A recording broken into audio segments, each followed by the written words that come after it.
Pros M&A podcast with Caber Hill Advisors. I'm your host, Craig Castelli. Today, our guest is Bob Armbruster, founder of Clean Team, a janitorial company based out of Ohio that has really spread its wings across most of the United States. Bob, you founded Clean Team in 1996. Tell us, what was the idea at the time and why did you think it would work? Okay, so I'm going to be truthful with you. The idea at the time, I always tell people I was too stupid to know any better. I guess politically correct, I should probably say I was too naive to know any better. I was fresh out of high school, got a job working for a sales company, selling magazines to businesses. And I had called on two gentlemen up in a suburb of Detroit that had just started a cleaning company. And they were telling me they're cleaning offices at night and they're making $18.50 an hour to do this. This was back in 96. So that was $18.50 an hour was like, I think minimum wage, it was $4.25 back then. So I'm like, wow, you guys are raking it in. You're loaded. So I sold them the magazines and traded phone numbers with one of the guys. And probably over the course of the next, call it 60, 90 days, we pick up the phone and just ask questions. How do you bid a job? Do you need a license? Do you need to be bonded? By the way, what the heck is bonding? Like, I didn't know anything about business at the time. And so it all started from really humble beginnings. So there was really, I had a business plan scratched out on a legal pad just from speaking with these guys. But honestly, Craig, it was, it was a business I could enter into because I had $5,000 to my name and I could afford to go buy a couple of vacuums and did a lot of the work myself as the company was founded. And this is a true story. I kid you not. So I formed this company. After about 90 days, I had this little plan, went in and I gave my boss my 2 weeks notice, went home. I was still living at my parents' house at the time, told my parents what I was going to do. I'm going to start this company. And they're like, why would you want to do that?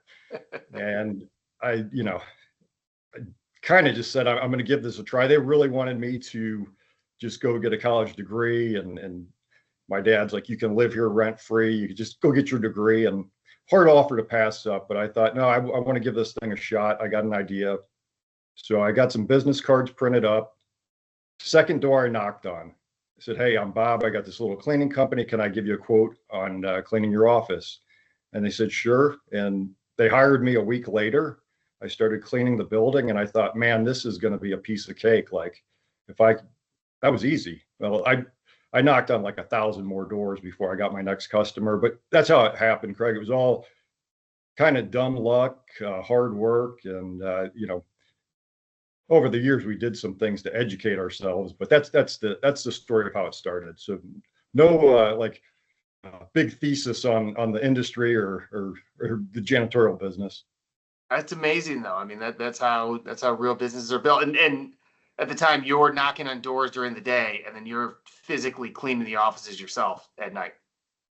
100%. So I would say probably the first 7 years, it was just grinding it out 6.5 days a week, making cold calls, doing a lot of cleaning, stripping and waxing floors on the weekend, to the point I was so busy that customers would. And this is how unprofessional we were then, right? That customers would call and say, hey, can you please bill us in a timely manner? Like, don't wait 4 months. But I was so busy just working, right? Yeah, no, understandable. I mean, it's always the thing that becomes the afterthought. So you've obviously taken the business a long way from those early days. What would you say has been most critical to your success up until this point? So there's probably a few things. I think you go through these stages, right, where you have these moments. The first one I would say was joining an association called Building Service Contractors Association. That was probably the turning point. So my dad worked for a manufacturing company that supports the Jan-San industry, and he came across this flyer for this association, and they were putting on a seminar in Bowling Green, Ohio, which is like 20 minutes from where I live. So we went on a Saturday to attend the seminar, and it was put on by business owners in the janitorial space. So I remember one guy was doing like 10 million in revenue, another guy 15, another guy like 25 million. At that time, I think we were like 300,000 in revenue. And it was like drinking through a fire hose, all the information we learned and just hearing I didn't even think you could build a $10 million cleaning company back then, right? I didn't understand it. And so to learn from those types of guys, and that was the big one. And after we went to that seminar, I stroked a check and joined the association. And I just started to go on a road show and surround myself around the guys that I saw speak at that seminar, and just asked questions. And you probably realize in our industry, a lot of people start out the same way I did, out of necessity, or they're putting themselves through school and they build this company maybe in spite of themselves. So I think everybody was very helpful in our space and very open to teaching and, showing a young kid like, hey, this is how you should bid a job, or maybe you should be thinking about this for your HR. So that was probably the one big thing. The next was joining a peer group. We had an industry peer group of about 5 of us who were all regional players that we didn't compete with each other, but we would audit each other's businesses, get on a monthly phone call, really just share our best practices. And when you got audited, it was like opening your bedroom door, and you share your finances. They interview your key people. I felt that was very helpful. We learned a lot, visiting these other companies, and that was a turning point. And then I think we joined YPO at a certain point. That was sort of like the next thing, surrounding myself around higher level CEOs and business owners. So I think it's just always trying to surround yourself around good people, smart people. Those are a few things that kind of stand out. Yeah, I can see that. I joined a peer group a couple of years ago, a bunch of M&A firms, non-competitive, similar in size. And I mean, just the collective knowledge in any one of those rooms, and the way that you can just gain from, there are guys who've been doing it for 30 years longer than I have, run their own firms, and have seen a lot more than I have. There's always something to soak up in those situations. And I mean, even BSCAI, we've been a member for a long time. I'm not sure if that's how we first connected, or if it was through something else, but I haven't seen too many trade associations that really support their members from a business growth perspective the way that organization does. Yeah, it's been very good for us. I think we were looking at a landscape company that you guys brought to us probably back in 2013. And that's how we got connected. And I think we were under LOI on this landscape company. And I'm glad we didn't do it, because I didn't know what the heck. I didn't know anything about landscaping. It probably would have slowed us down. But I think the owner or the seller backed out last minute, which probably was a good thing. But then we started to get to know each other, and you guys brought us a deal in the janitorial space. And that's how we got connected. And I told Peter Holton at your firm, I said, you got to join this, or you got to come to this annual convention with BSCAI. So I think I might have been the reason you guys got involved. You could be. He would know. I wouldn't be surprised if you were, for sure. We're going to get into a little bit more specific on the growth story, but just as you talk about kind of the evolution of surrounding yourselves with different people and joining these peer groups and these different associations. At one point, you made the decision to form a board of directors. Talk about that a little bit, because that's not something that the average entrepreneur, takes the leap to do. Yeah, so it was a board of advisors. We're a privately held company. So, at the end of the day, I still, as a CEO, have the last say, right? But sure. I wanted, again, to build a team that wasn't just my company that's around me, right? So we built a board, and we were pretty diligent about going after what we wanted. So I wanted somebody that was from the franchise world, because what I was trying to build was sort of this rinse and repeat model of opening these offices throughout the country. And so I wanted somebody that came from that multi-unit franchise background. So we found somebody that owned, I think, like 20 McDonald's franchises. So that was one. We wanted an entrepreneur who had built a business. That was another board member.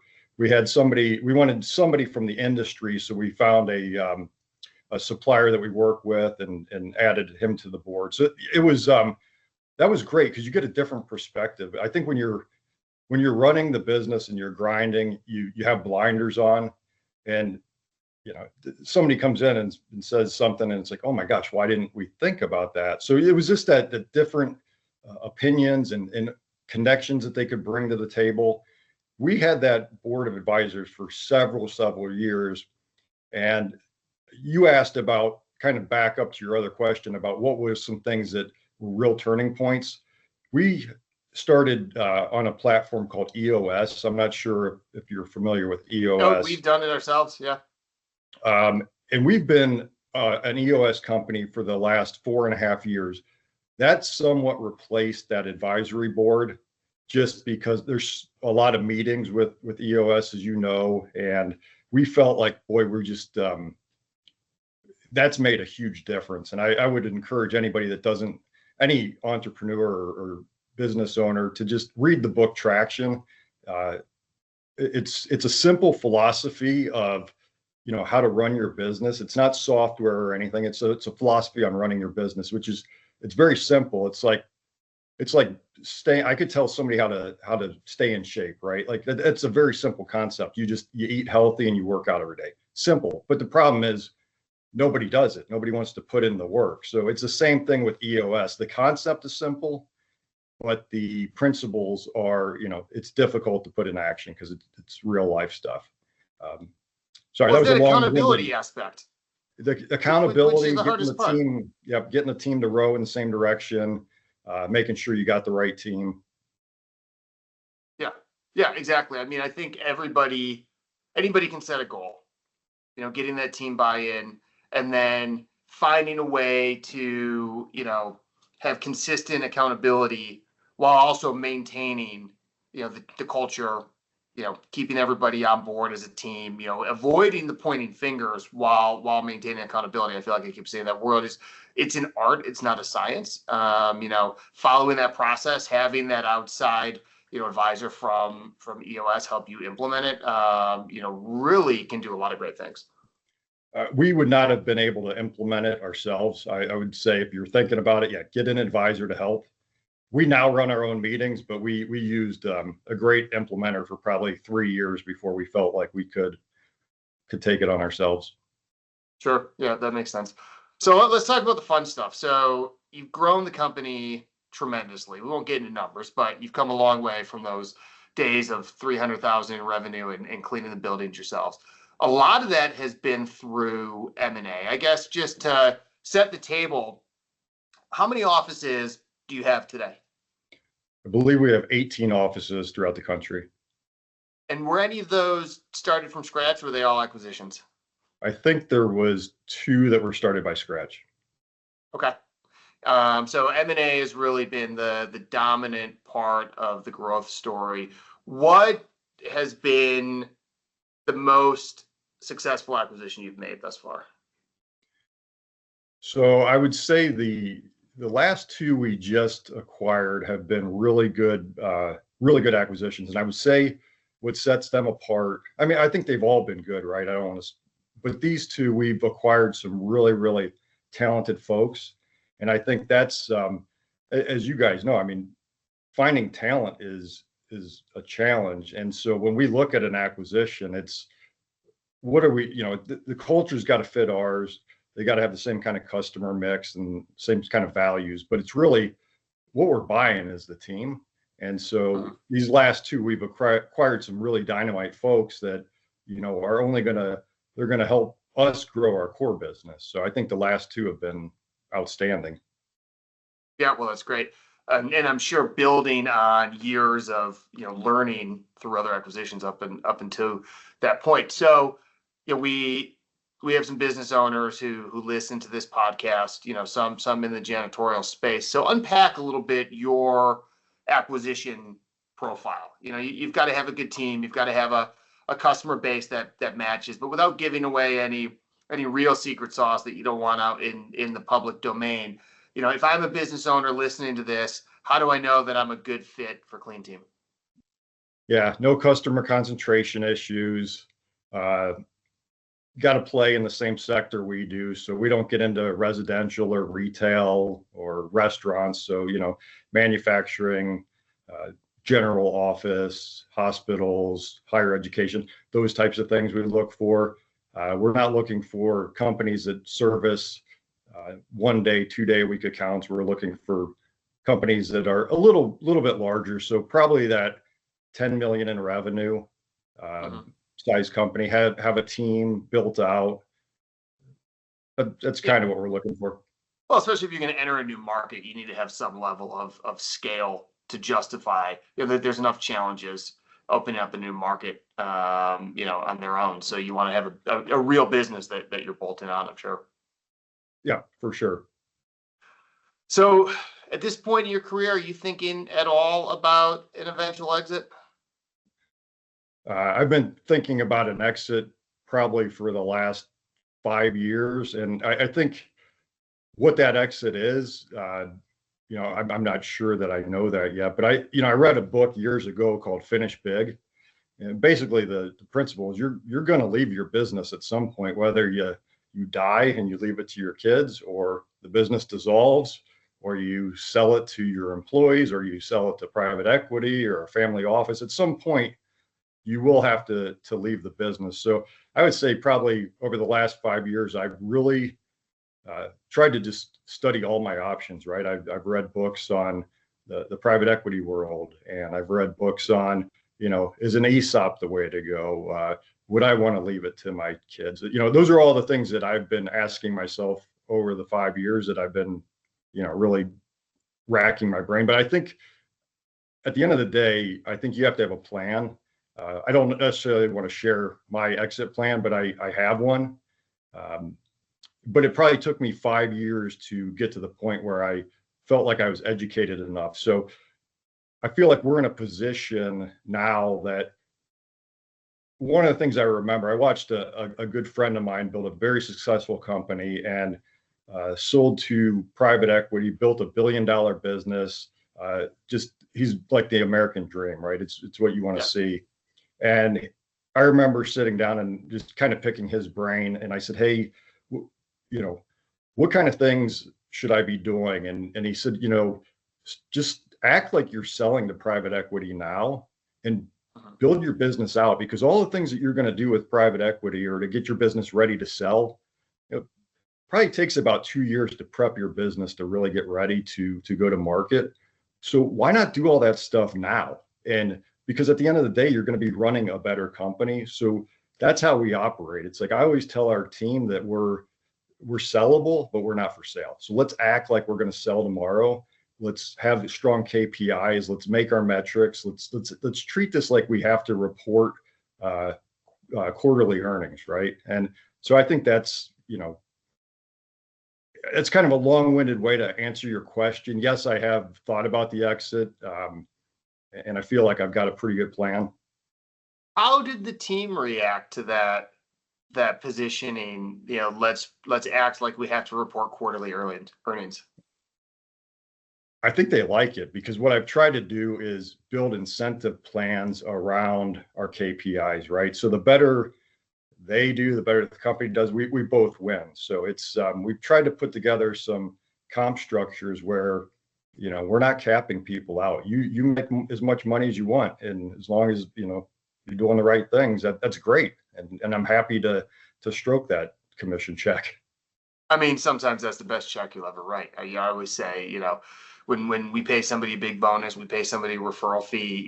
It's likely business we're not doing without them, and I always love when I have to send that wire. I mean, I think you bring up a really good point, and this is something that we tell business owners often. At the end of the day, a good exit strategy is really just good business strategy. If you have the business primed to sell and to maximize value, to be that attractive to somebody from the outside, it's probably easier to operate. You're probably able to grow more quickly. You probably have a really good team that makes your life easier, and people are happy and they're energized and they're engaged in their work. And like, sure, we can go tick off all these other KPIs around, customer concentration and profit margins and the nature of your contracts and, different, industry specific, nuanced metrics. But at the end of the day, some of those core fundamentals that can make you ready to sell are going to just kind of probably give you more joy and help you grow the business faster. 100%. I would totally agree with that. Yeah, and the notion of we're not for sale, but we're ready for sale is an interesting spin on it too, just to kind of drive that point home that you never know what the future is going to bring. And hopefully it's a, you know, a long, healthy run for you still, but you never know what's around the next corner. Yeah, and I think if you have that mindset of improving your company, knowing your options, when the opportunity does come, you're more educated to make the right decision, and you'll probably have more options for an exit. And so, but you never know. You want to be prepared because you never know. Like, you know, a bad day could happen. And I've always tried to build a company that I have a saying that's written on my desk. I wanted to build a company that can run and grow without me. So I put things and people and processes in place that if I got hit by the bus tomorrow, my family wouldn't have to change their lifestyle. There wouldn't be a fire sale. The business would continue to run. And I think that's, to your point, it's made my life more enjoyable. The business is more fun at this point. It's funny, my 13-year-old son, he's had a real interest in business lately, and he wants to sit down and have Dad, can we have our business talk tonight? And he asked me the other day, he said, what was the hardest part of building your company? And I looked at him and I said, the middle part. Yeah. The first stage, like, it was great. Like, I didn't know any better. I was excited. You know, that first year, I'm just grinding and building. But then the next, call it 24 years, it was hard, right? And you don't have the resources that at least I didn't. I didn't have the capital to build the teams. But now it's fun again because we've done all those things that we've been talking about. My life is way more fun. The company's run better. We're more profitable than we've ever been. So that's the exciting part of putting that work in. Yeah. You got through kind of that challenging part of building. You got to the other side and you're having fun again. That's fantastic. All right, Bob, last question here. Give me a piece of advice for a business owner. I feel like this is kind of redundant at this point because you've just doled out a ton, but anything else you want to share that the average business owner might not hear somewhere else? That's tough because I mean, there's a million books written on the subject of business, and I think there's not one secret thing that's going to make you successful. I think there's a lot of things that you have to do every day, all day. I think some of it's done luck, some of it's timing. But the biggest thing, I think it's just perseverance and hard work, right? Like being a business owner, I would say it's like a roller coaster. You have your ups and your downs. You have a good day, things are going great. You land a big contract. The next day, you know, one of your key employees leaves the company. Next day, you know, things are good. Next day, you have a lawsuit. Next day, you have all these things. So I think it's perseverance and knowing that, you know, it's not going to be perfect along the journey. I think there's things like we talked about. You have to have a plan. I would say for younger businesses starting out, pay yourself first. I mean, don't get into business and lose money. So pay yourself first. Don't lose money. Have a plan. Have your KPIs. Those are a few offhand, but I mean, there's so much more to running a successful business. Sure. Well, there's a lot in there. I mean, I think it's important for people to understand that there is no silver bullet or magic elixir. You can't just do one thing and all of a sudden your business is going to take off. That do this one thing gets clicks and sells books, but it's so much more than just doing one thing. Absolutely. I think it's interesting too. You've mentioned luck a couple times, and you know, I love the phrase, I'd rather be lucky than good, right? Like we all need a little luck along the way, but I'm going to butcher this quote, but you know, there's a famous quote that, you know, luck is really just readiness when opportunity strikes, right? Like you still have control over your own luck. What you think is lucky at some point required you to capitalize on an opportunity. Yeah, 100%. Well, Bob, if there's anybody out there who wants to get in touch with you, where should they go to reach out to you or Clean Team? Yeah, so go to our website, cleanteamclean.com. Bunch of information on there. If you're interested in looking to exit your janitorial business, there's a page on there that talks about our acquisition strategy and how we partner with companies. And yeah, we'd love to talk to any of your listeners. Just look us up. Great. Well, this has been a lot of fun. Thanks a lot for joining, and thank you all for watching The Close. Thanks, Craig.